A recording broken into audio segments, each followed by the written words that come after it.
Hello friends, ಇವತ್ತು ಒಂದು simple ಆಗಿರೋ ಕ್ಯಾಪ್ಸಿಕಮ್ ಚಿಕನ್ ಕರಿನ ಮಾಡೋಣ. ಕುಕ್ಕರನ್ನು ತಗೊಂಡು ಸ್ವಲ್ಪ ಎಣ್ಣೆ ಹಾಕ್ಕೊಳ್ಳೋಣ. ಮತ್ತು ಇದಕ್ಕೆ ಸ್ವಲ್ಪ ಸೋಂಪು, ಚಕ್ಕೆ, ಲವಂಗ ಎಲ್ಲ ಸ್ಪೈಸಸನ್ನು ಆ್ಯಡ್ ಮಾಡ್ಕೊಳ್ಳೋಣ. ಮತ್ತು ಇದಕ್ಕೆ ನಾನು ಒಂದೇ ಒಂದು ಪಲಾವ್ ಎಲೆ ತೊಗೊಂಡಿದ್ದೀನಿ, ಅದನ್ನು ಆ್ಯಡ್ ಮಾಡಿಕೊಂಡು ಒಂದ್ಸಲಿ ಫ್ರೈ ಮಾಡ್ಕೊಳ್ಳೋಣ ಚೆನ್ನಾಗಿ. ನಂತರ ಇದಕ್ಕೆ ನಾನು 2 ಈರುಳ್ಳಿನ ಉದ್ದುದಕ್ಕೆ ಹಚ್ಚಿಟ್ಕೊಂಡಿರೋ ಈರುಳ್ಳಿನ ಆ್ಯಡ್ ಮಾಡ್ಕೊತಾ ಇದ್ದೀನಿ. ಇದನ್ನು ಚೆನ್ನಾಗಿ ಫ್ರೈ ಮಾಡ್ಕೋಬೇಕು, ಕೆಂಪಗಾಗೋ ಥರ ಚೆನ್ನಾಗಿ ಫ್ರೈ ಮಾಡಿಕೊಂಡು ನಂತರ ಇದಕ್ಕೆ 1 ಟೇಬಲ್ ಸ್ಪೂನಷ್ಟು ಶುಂಠಿ ಬೆಳ್ಳುಳ್ಳಿ ಪೇಸ್ಟ್ನ ಆ್ಯಡ್ ಮಾಡ್ಕೊಳ್ಳೋಣ.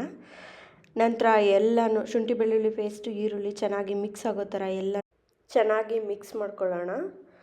ನಂತರ ಇದಕ್ಕೆ ನಾನು ಅರ್ಧ kg ಚಿಕನ್, ದೊಡ್ಡ ಬಾಯ್ಲರ್ ಚಿಕನ್ ತೊಗೊಂಡಿದ್ದೀನಿ.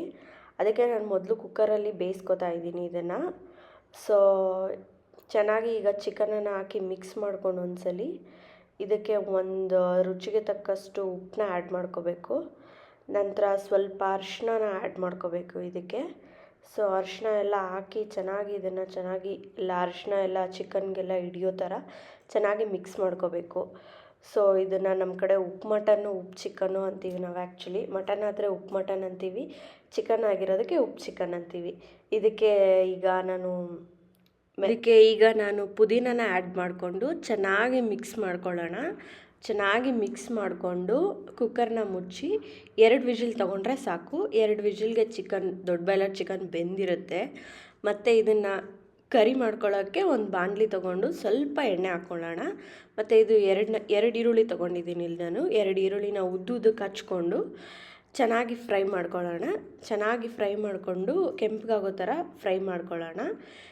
ಮತ್ತು ಈಗ ನಾನು ಇದಕ್ಕೆ ಒಂದು 3 ಹಸಿಮೆಣ್ಸಿನ್ಕಾಯಿ ಆ್ಯಡ್ ಮಾಡ್ಕೊಳ್ಳೋಣ. ಮತ್ತು ನಾನು ಕ್ಯಾಪ್ಸಿಕಮ್ ಹಚ್ಕೊಂಡಿರೋದು ಇಲ್ಲೇ ಆ್ಯಡ್ ಮಾಡ್ಕೊತಾ ಇದ್ದೀನಿ. ಕ್ಯಾಪ್ಸಿಕಮ್ನ ಹಾಕ್ಕೊಳ್ಳೋಣ. ಕ್ಯಾಪ್ಸಿಕಮ್ನ ಹಾಕ್ಕೊಂಡು ಚೆನ್ನಾಗಿ ಫ್ರೈ ಮಾಡ್ಕೊಳ್ಳೋಣ. ಚೆನ್ನಾಗಿ ಫ್ರೈ ಮಾಡಿಕೊಂಡು ಮತ್ತು ಇದಕ್ಕೆ ನಾನು ಒಂದೇ ಒಂದು ಟೊಮೆಟೊ ಆ್ಯಡ್ ಮಾಡ್ಕೊತಾ ಇದ್ದೀನಿ. ಟೊಮೆಟೊ ಜಾಸ್ತಿ ಬೇಡ, ಟೊಮೆಟೊ ಜಾಸ್ತಿ ಆದರೆ ಹುಳಿ ಫ್ಲೇವರ್ ಜಾಸ್ತಿ ಆಗೋಗುತ್ತೆ. ಸೊ ಅದಕ್ಕೆ ನಾನು ಒಂದೇ ಒಂದು ಸಣ್ಣ ಟೊಮೆಟೊ ತೊಗೊಂಡಿದ್ದೀನಿ. ಟೊಮೊಟೊ ತೊಗೊಂಡು ಚೆನ್ನಾಗಿ ಫ್ರೈ ಮಾಡ್ಕೊಳ್ಳೋಣ. ಚೆನ್ನಾಗಿ ಫ್ರೈ ಮಾಡಿಕೊಂಡು ಈಗ ಸ್ವಲ್ಪ ಉಪ್ಪು ಹಾಕ್ಕೊಳ್ಳೋಣ, ರುಚಿಗೆ ತಕ್ಕಷ್ಟು ಉಪ್ಪು ಹಾಕ್ಕೊಂಡು ಎಲ್ಲನೂ ಮಿಕ್ಸ್ ಮಾಡಿಕೊಂಡು ಚೆನ್ನಾಗಿ ಫ್ರೈ ಮಾಡ್ಕೊಳ್ಳೋಣ. ನಂತರ ಇದಕ್ಕೆ ಬೆಂದಿರೋ ಚಿಕನನ್ನು ಆ್ಯಡ್ ಮಾಡ್ಕೊಳ್ಳೋಣ. ನೋಡಿ, ಈ ಥರ ಚೆನ್ನಾಗಿ ಬೆಂದಿದೆ ಆ್ಯಕ್ಚುಲಿ. ಇದನ್ನು ಚೆನ್ನಾಗಿ ಮಿಕ್ಸ್ ಮಾಡಿಕೊಂಡು ಒಂದ್ಸಲಿ ಈಗ ಇದನ್ನು ನಾವು ಬಾಣಲಿಗೆ ಆ್ಯಡ್ ಮಾಡ್ಕೊಳ್ಳೋಣ. ಆ್ಯಕ್ಚುಲಿ ಇದನ್ನು ಹೀಗೆ ತಿನ್ನೋಕ್ಕೂ ಚೆನ್ನಾಗಿರುತ್ತೆ. ಉಪ್ಪು ಚಿಕನ್ ಅಂತೀವಿ ನಮ್ಮ ಕಡೆ.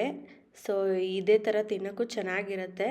ಸೊ ಇದನ್ನು ನಾವು ಆ್ಯಡ್ ಮಾಡಿಕೊಂಡು ಈಗ 1 ಸ್ಪೂನ್ ಧನಿಯಾ ಪೌಡರ್ ಹಾಕ್ಕೋತಾ ಇದ್ದೀನಿ, 1 ಸ್ಪೂನ್ ಖಾರದ ಪೌಡರ್ ಆ್ಯಡ್ ಮಾಡ್ಕೋತಾ ಇದ್ದೀನಿ, ಮತ್ತು 1 ಸ್ಪೂನ್ ಚಿಕನ್ ಮಸಾಲ ಹಾಕ್ಕೊಂಡು ಚೆನ್ನಾಗಿ ಎಲ್ಲನೂ ಮಿಕ್ಸ್ ಮಾಡ್ಕೊಳ್ಳೋಣ. ಚೆನ್ನಾಗಿ ಎಲ್ಲನೂ ಮಿಕ್ಸ್ ಮಾಡಿಕೊಂಡು ಒಂದ್ಸಲಿ. ಸೊ ಈಗ ನೋಡಿ, ಈ ಥರ ಚೆನ್ನಾಗಿ ಕಾಣಿಸ್ತಾ ಇದೆ. ಸೊ ಕುದೀತಾ ಇದೆ, ನೋಡಿದ್ರೇ ತಿನ್ನಬೇಕು ಅನಿಸ್ತಾ ಇದೆ ನನಗಂತೂ. ಸೊ ಚೆನ್ನಾಗಿ ಕುದಿಯೋಕ್ಕೆ ಬೇಗ ಬಿಡೋಣ ಸ್ವಲ್ಪ ಹೊತ್ತು. ನಂತರ ಇದಕ್ಕೆ ಗಟ್ಟಿ ಮೊಸರು 2 ಸ್ಪೂನ್ ತೊಗೋತಾ ಇದ್ದೀನಿ ನಾನು. ಗಟ್ಟಿ ಮೊಸರು ಇಲ್ಲಿ ಆ್ಯಡ್ ಮಾಡ್ಕೋತಾ ಇದ್ದೀನಿ. ಸೊ ಮೊಸರು ಸ್ವಲ್ಪ ಜಾಸ್ತಿನೇ ಹಾಕ್ಕೋತೀನಿ ನಾನು, ಯಾಕೋ ಗೊತ್ತಿಲ್ಲ, ನನಗೆ ತುಂಬ ಇಷ್ಟ ಮೊಸರು ಫ್ಲೇವರ್ ಇದ್ದರೆ ಚಿಕನ್ನು ಟೇಸ್ಟ್ ಇನ್ನೂ ಚೆನ್ನಾಗಿ ಬರುತ್ತೆ ಆ್ಯಕ್ಚುಲಿ. ಅದಕ್ಕೆ ಈಗ ಸ್ವಲ್ಪ 1 ಗ್ಲಾಸ್ ನೀರನ್ನು ಆ್ಯಡ್ ಮಾಡ್ಕೊಳ್ಳೋಣ. ಇಲ್ಲಿ ಆ್ಯಡ್ ಮಾಡಿಕೊಂಡು ಚೆನ್ನಾಗಿ ಮಿಕ್ಸ್ ಮಾಡ್ಕೊಳ್ಳೋಣ. ಎಲ್ಲನೂ ಚೆನ್ನಾಗಿ ಮಿಕ್ಸ್ ಮಾಡಿಕೊಂಡು ಬೇಯೋಕ್ಕೆ ಬಿಡೋಣ. ಸೊ ಈಗ ನೋಡಿ, ಕುದೀತಾ ಇದೆ, ಚೆನ್ನಾಗಿ ಕುದೀತಾ ಇದೆ. ಸೊ ಈಗ ಬೆಂದಿರುತ್ತೆ ಆ್ಯಕ್ಚುಲಿ. ಸೊ ಈಗ ಕೊನೆಯಲ್ಲಿ ಸ್ವಲ್ಪ ಪುದೀನ, ಸ್ವಲ್ಪ ಕೊತ್ತಂಬರಿ ಸೊಪ್ಪು ಆ್ಯಡ್ ಮಾಡ್ಕೊಳ್ಳೋಣ ಇದಕ್ಕೆ. ಸೊ ಫ್ಲೇವರ್ ಇನ್ನೂ ಚೆನ್ನಾಗಿರುತ್ತೆ ಪುದೀನ ಮತ್ತು ಕೊತ್ತಂಬರಿ ಸೊಪ್ಪು ಹಾಕ್ಕೊಂಡ್ರೆ. ಸೊ ಚೆನ್ನಾಗಿ ಎರಡನ್ನೂ ಹಾಕ್ಕೊಂಡು ಚೆನ್ನಾಗಿ ಒಂದ್ಸಲಿ ಮಿಕ್ಸ್ ಮಾಡೋಣ. ಈಗ ಚೆನ್ನಾಗಿ ಮಿಕ್ಸ್ ಮಾಡ್ಕೊಳ್ಳೋಣ. ನೋಡಿ, ಈಗ ಚೆನ್ನಾಗಿ ಆಗಿದೆ ಕ್ಯಾಪ್ಸಿಕಮ್ ಕರಿ. ಸೊ ಕೊನೆಯಲ್ಲಿ ನಾನು ಬೇರೆ ಬಟ್ಲಿಗೆ ಹಾಕ್ಕೊಂಡು ಸ್ವಲ್ಪ ಮೇಲೆ ಗಾರ್ನಿಷ್ ಮಾಡಿದ್ದೀನಿ ಕೊತ್ತಂಬರಿ ಸೊಪ್ಪಿಂದ. ನೋಡಿ, ಸಿಂಪಲ್ಲಾಗಿ ಕ್ಯಾಪ್ಸಿಕಮ್ ಚಿಕನ್ ಕರಿ ಮಾಡ್ಕೋಬೋದು ಮನೆಯಲ್ಲಿ.